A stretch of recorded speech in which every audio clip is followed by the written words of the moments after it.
হে আল্লাহ, আমি যদি আজ বেঁচে ফিরি, সারা জীবন আপনার দ্বীনের পথে থাকব।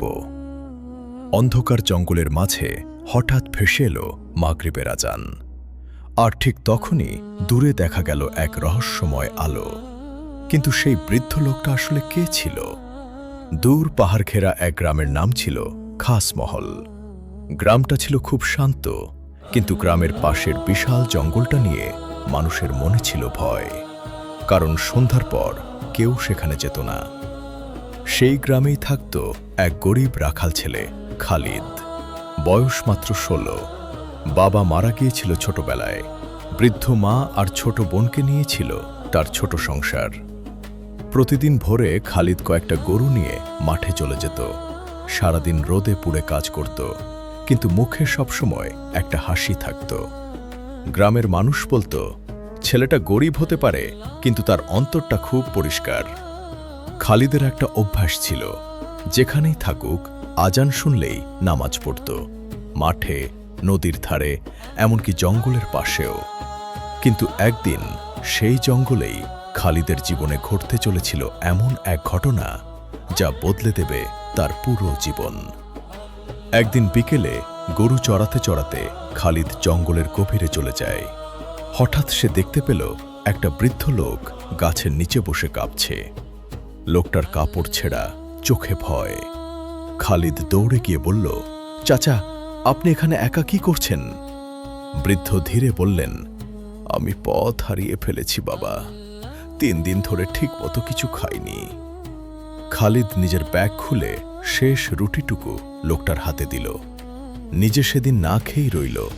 বৃদ্ধ অবাক হয়ে জিজ্ঞেস করলেন, তুমি নিজের খাবার আমাকে দিলে?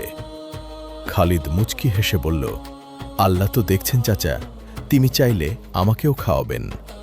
বৃদ্ধের চোখ ভিজে উঠল, কিন্তু খালিদ তখনও জানত না সামনে অপেক্ষা করছে তার জীবনের সবচেয়ে ভয়ঙ্কর রাত। সন্ধ্যা হয়ে গেল। হঠাৎ ভয়ঙ্কর ঝড় শুরু হলো। গরুগুলো ছুটে পালিয়ে গেল জঙ্গলের ভেতর। খালিদ দৌড়ে তাদের খুঁজতে লাগল। বজ্রপাত, অন্ধকার, চারদিকে শুধু বৃষ্টির শব্দ। হঠাৎ সে বুঝতে পারল সে নিজেও পথ হারিয়ে ফেলেছে। চারপাশে ঘন জঙ্গল, কোনো রাস্তা নেই। ভয়ে তার বুক কাঁপছিল। কিন্তু তখনই দূরে মাগরিবের আজানের শব্দ ভেসে এলো, হাইয়া আলা সালাহ। খালিদ কাঁদতে কাঁদতে সিজদায় পড়ে গেল। হে আল্লাহ, আমি যদি আজ বেঁচে ফিরি, সারা জীবন আপনার দ্বীনের পথে থাকব। ঠিক সেই মুহূর্তেই অন্ধকার জঙ্গলের ভেতর দেখা গেল এক রহস্যময় আলো। ঠিক তখনই সে দেখতে পেল দূরে একটা ক্ষীণ আলো। আলোটা ধীরে ধীরে এগিয়ে আসছিল। কাছে আসতেই সে অবাক হয়ে গেল। সেই বৃদ্ধ লোকটা হাতে লণ্ঠন নিয়ে দাঁড়িয়ে আছেন। বৃদ্ধ বললেন, চলো বাবা, আমি তোমাকে রাস্তা দেখিয়ে দিচ্ছি। খালিদ অবাক হয়ে বলল, চাচা, আপনি এখানে? বৃদ্ধ শুধু হেসে সামনে হাঁটতে লাগলেন। কিছুক্ষণ পর খালিদ জঙ্গলের বাইরে চলে এলো।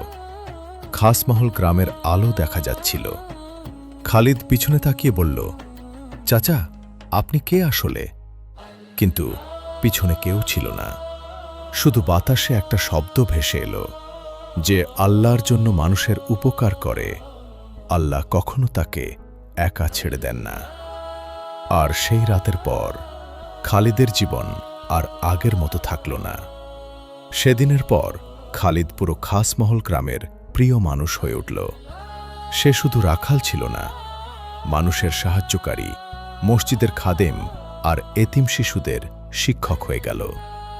বছর কয়েক পর গ্রামের মানুষ বলত, খাসমহলের জঙ্গলে একদিন একটা রাখাল হারিয়ে গিয়েছিল, কিন্তু ফিরে এসেছিল আল্লাহর সবচেয়ে প্রিয় বান্দা হয়ে।